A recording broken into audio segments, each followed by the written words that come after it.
میں آج آپ کے وساطت سے گلگت بلتستان اور پورا پاکستان میں جہاں جگ کہیں ہمارے جی بی کے عوام رہتے ہیں ان سب کو آپ کے وساطت سے جو بل ہم نے پاس کیا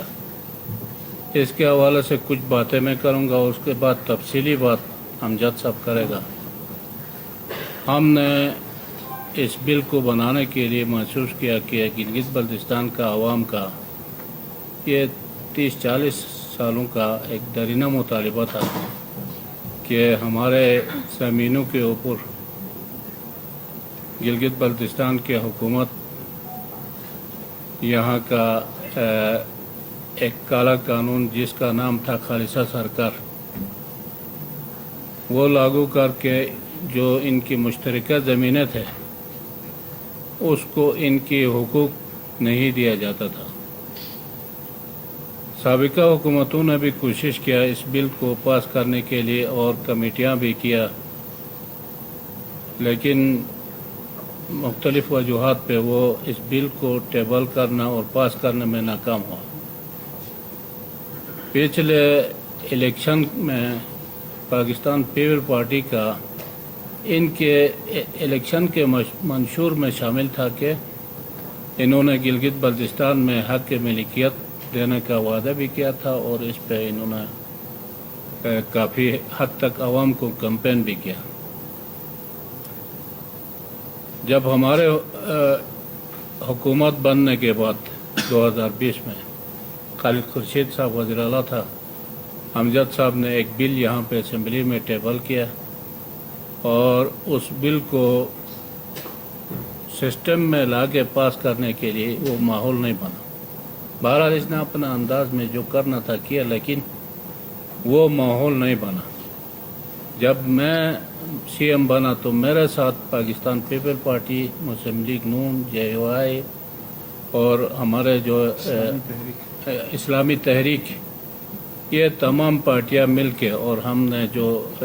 پی ٹی آئی کے فارورڈ گروپ، یہ سب مل کے ہمارے قسم کے عوامی حکومت ہے اس وقت، کسی ایک پارٹی کی حکومت نہیں۔ اس میں فائدہ یہ ہوا کہ ہم نے کسی ایک پارٹی کی منشور یا کسی ایک پارٹی کی سوچ کو لے کے نہیں چلا۔ میں نے عوامی ہونے کا ثبوت دینے کے لیے ہم نے امجد صاحب کے ساتھ دیا، اور آج آپ کو پتہ ہے کہ ہم نے اس بل کو کچھ مہینے پہلے کیبنٹ سے پاس کیا تھا۔ کیبنٹ میں ہم نے بل پاس کرنے کے بعد کچھ ضلعوں سے، کچھ اداروں سے ہمیں ریئیکشن ملا کہ اس میں کچھ قدغنیں ہیں، کچھ کمی ہے، کچھ۔ پھر ہمارے مخالفین نے جان بوجھ کے اس میں کمیاں دکھایا، تو ہمارے ساتھیوں نے مشورہ کر کے ہم نے اس بل میں جلد بازی نہیں کیا۔ ہم نے 4-5 مہینہ اس بل کو تمام ضلعوں میں جا کے ہمارے کابینہ کے اراکین، عوام سے ملا، مختلف سٹیک ہولڈر کے ساتھ مذاکرات کیا، ان کا سنا، اپنا سنایا۔ اس کے بعد ہم نے ان کے تجاوزات بھی لا کے جو اس کے جائز تجاوزات تھا اس کو ہم نے بل کا حصہ بنایا۔ ہم نے وکلا برادری سے، میرے آفس میں امجد صاحب نے لایا تھا، پورا 4 گھنٹے لگا کے اس بل کے الف سے جا کے آخر تک ان کے ساتھ ڈیبیٹ کیا، اور ان کے مدعا بھی ہم نے سنا۔ آپ کو پتہ ہے کہ کوئی بھی قانون بنتا ہے پاکستان کے قومی اسمبلی میں یا صوبوں میں، وہ جا کے عوام میں کمپین نہیں ہو رہا۔ عوام نے منتخب کر کے کچھ ممبران بھیجتے اسمبلی میں، وہ سوچ سمجھ کے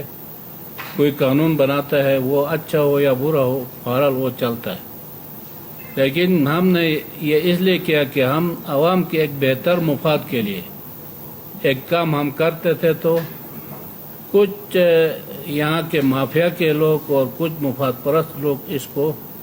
اس بل کو خراب کرنے کی کوشش کر رہے تھے، تو ہم نے اس بل کو خراب نہیں کیا۔ ہم نے جا کے ان سے پورے ان کے مشورے لے کے آج اللہ کے فضل سے آپ کے سامنے ہم نے اس بل کو اکثریتی رائے سے پاس کیا، اور اپوزیشن سے بھی سنا آپ کو پتہ ہے کہ ان کے 5 گھنٹوں کا تقریر ہم نے سنا، گالیاں سنا، ان کے ہلکے القابات سنے، لیکن ہم نے یہ کام یہ کسی ایک فریق کا کام نہیں تھا، یہ کسی ایک ضلع کا نہیں تھا، یہ گلگت بلتستان کے 20 لاکھ لوگوں کے مفاد شامل تھا، اور یہ یہاں پہ لاکھوں کنال زمین جو خالصہ سرکار کے طور پہ ان کی ملکیت نہیں ملتا تھا۔ آج اللہ کے فضل سے امجد صاحب نے اس میں بہت بڑا رول ادا کیا، ہم نے ان کو اس کمیٹی کا چیئرمین بنایا، اور ہر وقت میں اس نے ہمیں گائیڈ کیا، اس حساب سے آج ہم ایک بہترین بل کا پاسنے میں کامیاب ہوا۔ ہمیں خوشی ہے، کل میں نے اسمبلی میں بھی کہا کہ دیامر کا جو 1952 کا معاہدہ تھا وہ بھی ہمارے آباء و اجداد نے کیا تھا، آج سارے لوگ اس کو اپریشیٹ کرتے ہیں، اور اللہ کے فضل سے اس گلگت بلتستان کا بہت بڑا اہم جو مسئلہ تھا وہ آج میرے سربراہی میں ہمارے یہ بھائیوں نے یہ کام کیا، تو یہ ہمارے لیے عزت ہے، اور ہم اس کو اپنا عزت سمجھتے ہیں اور ثواب سمجھتے ہیں۔